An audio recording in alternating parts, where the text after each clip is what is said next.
Class 9 exercise number 1 है ना, science का आगे का टॉपिक्स हो गया है। देखिए आगे क्या लिखा हुआ है, सो समझो। पहला क्वेश्चन क्या बोला है कि निम्नलिखित तापमान को सेल्सियस में बदलो। क्या बोला, ध्यान से देखो। निम्नलिखित तापमान को किस में बदलने बोला? सेल्सियस में। हमको कितना दिया हुआ पहला क्वेश्चन? 300 के। कितना दिया हुआ है? 300 के। समझ लो तब लिखना 300 के। तो के को सी में बदलने के लिए बोला है। के को किस में बदलने के लिए? सी में। तो के को जब सी में बदलने के लिए बोला है तो इसका फॉर्मूला सी बराबर कितना? के माइनस कितना? 273। तो सी के का मान कितना दिया है? 300। तो 300 माइनस कितना? 273। तो सी बराबर कितना निकला? 27 डिग्री सेल्सियस। कितना निकला? 27 डिग्री। दूसरा दिया हुआ कितना? 573 केल्विन। कितना दिया हुआ है? 573। तो सी बराबर कितना? के माइनस 273। तो सी बराबर कितना हो गया? 573 में से 273 गया तो सी बराबर कितना? 300 डिग्री सेल्सियस। समझ में आया? फिर देखो दूसरा क्या दिया हुआ है, निम्नलिखित तापमानों पर जल की भौतिक गुण क्या होगा। कुछ तापमान टेम्परेचर दिया है, इस टेम्परेचर पर जल की क्या अवस्था होगा सो बोला है। पूछा है कि 250 डिग्री सेल्सियस पर जल किसके रूप में? भाप के रूप में बदला हुआ रहेगा। 100 डिग्री सेल्सियस पर, तो जब 100 डिग्री सेल्सियस रहेगा तो इस तापमान पर जल अपनी द्रव अवस्था को छोड़ करके किस अवस्था में जाएगा? गैसीय अवस्था में जाना शुरू कर देगा। फिर तीसरा नंबर पूछा है कि किसी भी पदार्थ की अवस्था परिवर्तन के दौरान तापमान स्थिर क्यों रहता है। कोई भी पदार्थ की अवस्था जब बदलता है तो टेम्परेचर जैसा का तैसा क्यों रहता है?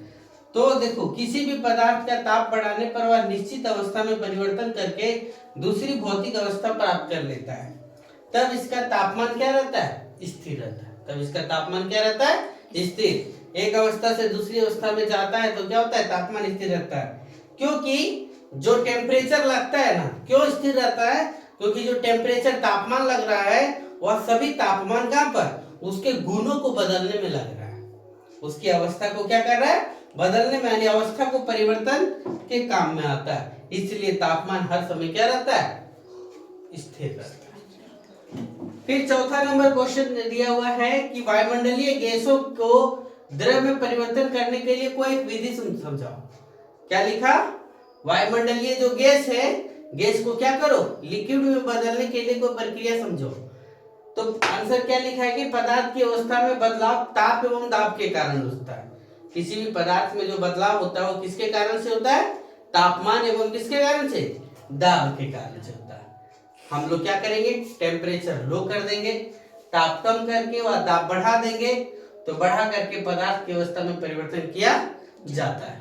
वायुमंडलीय गैसों को ऊपर ऊंचाई पर कम ताप होने के कारण गैस संघनित हो जाता है। जैसे बादल का बनना है ना, यहाँ से पानी भाप बन करके ऊपर गया, ऊपर जाकर के क्या हो गया? संघनन की क्रिया किया। संघनन मतलब जम गया, जम करके क्या हो गया? फिर बरसात के रूप में क्या हो गया? गिर गया। हम लोग क्या करते हैं? वायुमंडल से ऑक्सीजन जो प्राप्त करते हैं, वायुमंडल से ऑक्सीजन लिया गया, उसको लिक्विड फॉर्म में भर करके किसमें?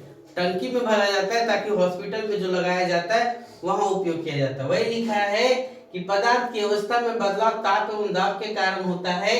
ताप कम करके व दाब बढ़ा करके पदार्थ की अवस्था में परिवर्तन किया जाता है। वायुमंडलीय गैसों को ऊपर ऊंचाई पर कम ताप होने के कारण गैसें संघनित हो जाती है और संघनित होकर के बादलों में बदल जाती है, जो क्या हो जाती है? द्रव के छोटे छोटे रूपों में बदल जाती है। तो हम लोग को कौन सा काम करना पड़ेगा? गैसों को संघनन करना पड़ेगा, और गैसों को संघनन करके क्या कर सकते हैं? वायुमंडलीय गैसों को किसमें? द्रव में बदल सकते हैं। फिर आया टॉपिक्स क्या है? अब नया टॉपिक्स आ गया वाष्पीकरण। कौन सा टॉपिक आ गया? वाष्पीकरण। क्वथनांक बिंदु से कम तापमान पर, क्वथनांक बिंदु से कम तापमान पर जल का क्वथनांक बिंदु कितना? 100 डिग्री सेल्सियस। तो 100 डिग्री सेल्सियस के टेम्परेचर से पहले ही पानी धीरे धीरे धीरे करके क्या हो जाता है? भाप में बदलना शुरू कर जाता है। क्वथनांक बिंदु से कम तापमान पर द्रव को वाष्प में परिवर्तन होने की प्रक्रिया को क्या कहते हैं? वाष्पीकरण कहते हैं। पदार्थ के कण हमेशा गतिशील होते हैं। पदार्थ के कण हमेशा क्या होते हैं? गतिशील होते हैं और कभी रुकते नहीं है। एक निश्चित तापमान पर गैस, द्रव या ठोस के कणों में विभिन्न गतिज ऊर्जा होती है। एक निश्चित तापमान पर द्रव का अलग, गैस का अलग और ठोस का क्या अलग अलग गुण होता है।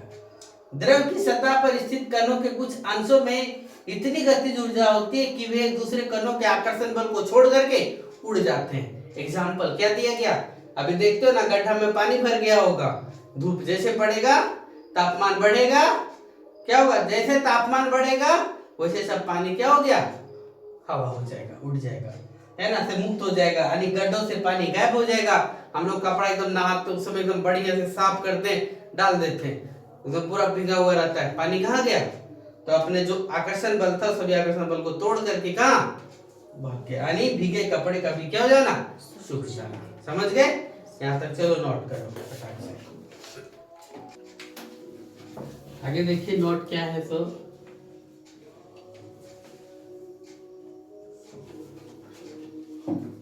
पदार्थ की अवस्था बदलने के लिए, पदार्थ की अवस्था बदलने के लिए सदैव ऊष्मा की आवश्यकता होती है। सदैव ऊष्मा देना या दाब बदलना होता है।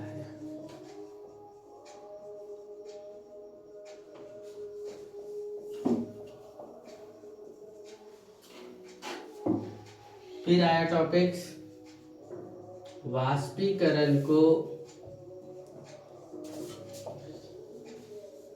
प्रभावित करने वाला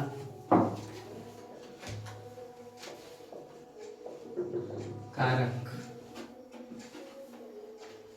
क्या है टॉपिक्स, वाष्पीकरण को प्रभावित करने वाला कारक। पहला क्या,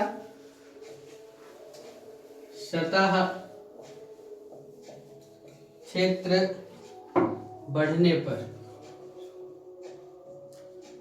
सतह क्षेत्र बढ़ने पर वाष्पीकरण एक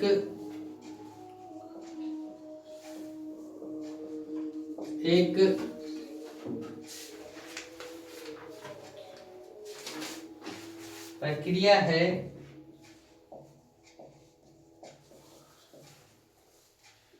सतह क्षेत्र बढ़ने पर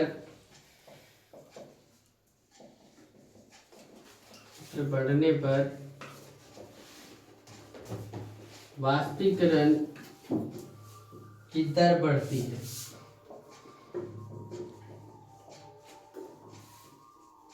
सतह क्षेत्र घटने पर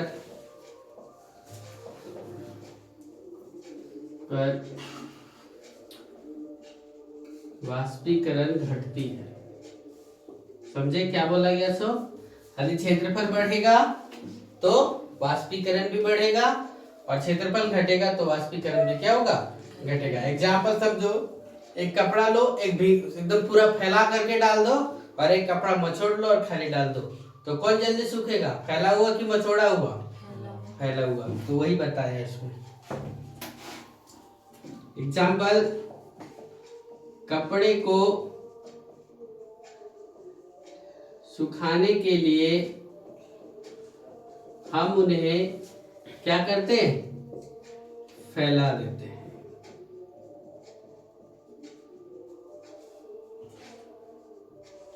दूसरा नंबर, तापमान में वृद्धि।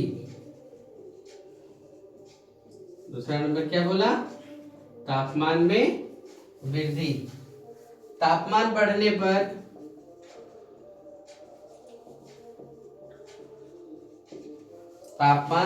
पर अधिक कणों को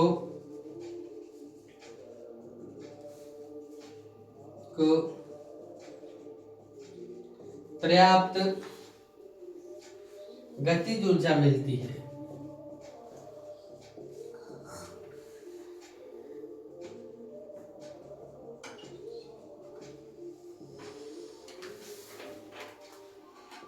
जिससे वे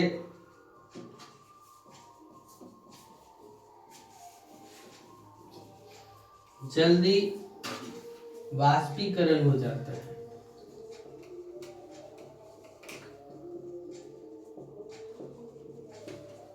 नहीं सानू नहीं लिखो, छोड़ दो उसको, छोड़ दो।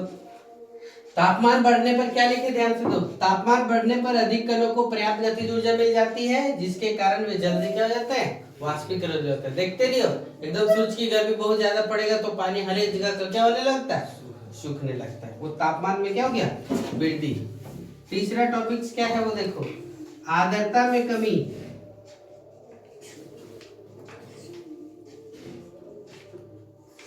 आर्द्रता में कमी, वायु में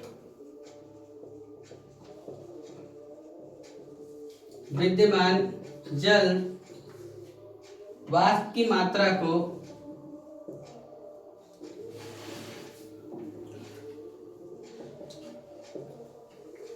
वायु में विद्यमान जल वाष्प की मात्रा को क्या कहते हैं, आर्द्रता कहते हैं।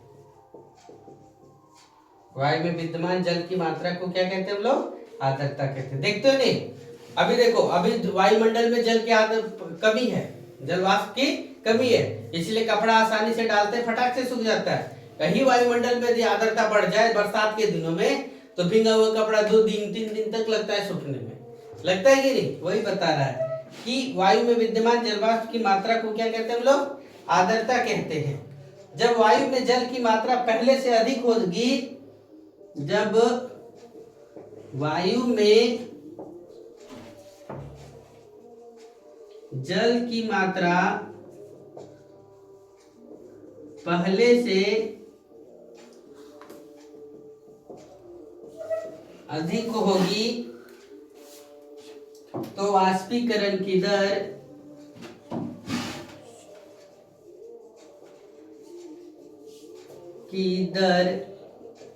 घट जाएगी। वाष्पीकरण की दर क्या हो जाएगी, घट जाएगी। अब एक टॉपिक और लिखना है, इधर कहाँ तक लिख लिए, पूरा हो गया। चलो उधर बैठो, रूम में जाके बैठो हमारे वहाँ पे। यहाँ तक मिटा दे, इधर यहाँ तक। एक टॉपिक और है, फिर कल आगे बताया जाएगा। देखो क्या है, वायु की गति में वृद्धि। चौथा पॉइंट क्या लिखे, वायु की गति में वृद्धि। नहीं देखते हो, देखो एकदम हवा धीरे धीरे चल रहा है तो कुछ काम नहीं होगा, लेकिन वही हवा ज्यादा तेज से चल रहा है तो हम लोग कपड़ा उस समय टांग देते हैं, देखो एकदम कपड़ा क्या होता है, जल्दी सूख जाता है। पानी भी जल्दी सूख जाता है। खेतों में जो पानी दिखता है, हवा चलने लगता है तो क्या हो जाता है, पानी सूख जाता है। वही लिखा है देखो, वायु के तेज होने से, वायु के तेज होने से जलवाष्प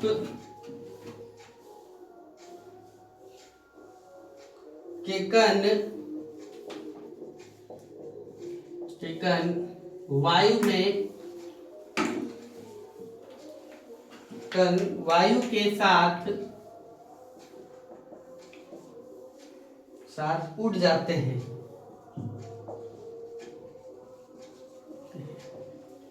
जिससे आसपास में जलवाष्प की मात्रा, आसपास में जलवाष्प की मात्रा में कमी हो जाती है। जलवाष्प की मात्रा में कमी हो जाती है ना। फिर अगला टॉपिक्स, वाष्पीकरण के कारण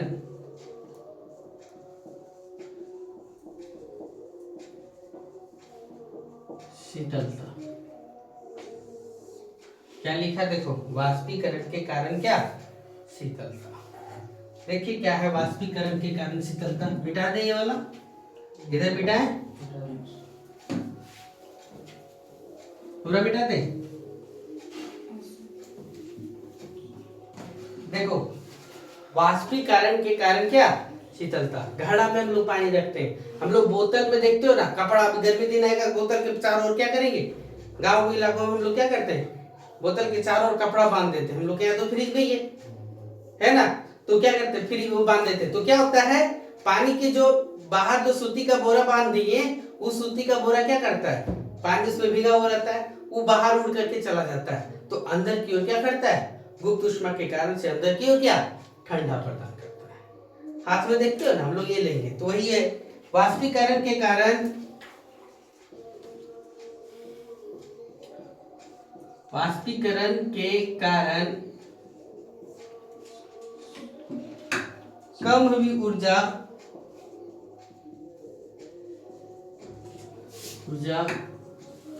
पुनः प्राप्त किया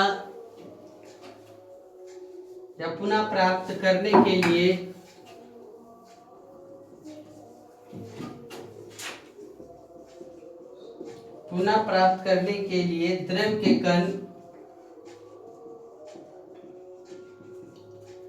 द्रव के कण आसपास से ऊर्जा मुक्त, आसपास से ऊर्जा अवशोषित कर लेते हैं।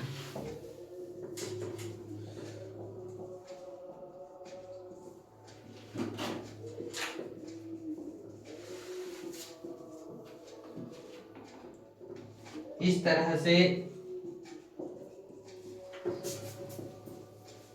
तरह से अपने आसपास से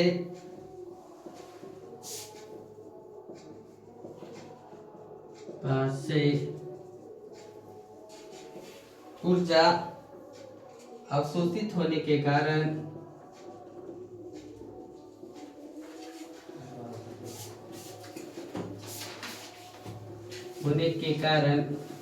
क्या होता है, शीतलता प्रदान होती है।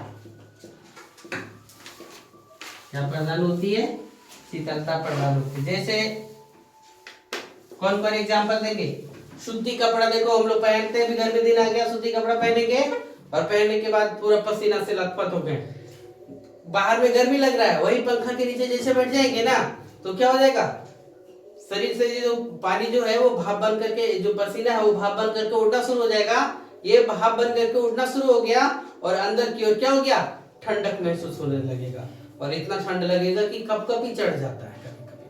तो वही हो गया, क्या एग्जांपल में हम लोग लिखेंगे, घड़े का पानी ठंडा रहता है, घड़े का पानी क्या रहना, ठंडा होना, इसी का मुख्य कारण है, क्योंकि घड़ा में क्या होता है, छिद्र होता है, पानी हर समय बाहर निकलते रहता है छिद्र के कारण से, और उस छिद्र के कारण से जब पानी बाहर निकलते रहता है तो बाहर क्या होता है, उसका दीवार भीगा हुआ रहता है, ये बाहर क्या करता है, वाष्पीकरण करता है, अंदर क्या करता है, ठंडक पहुंचाता है ना। सूती कपड़ा का पहनना, ये सब उसमें एग्जांपल में आ जाएगा, etc। चलिए आज का टॉपिक यहीं तक, कल से आपका आंसर क्वेश्चन रहेगा, इस चैप्टर का ये द एंड पॉइंट था।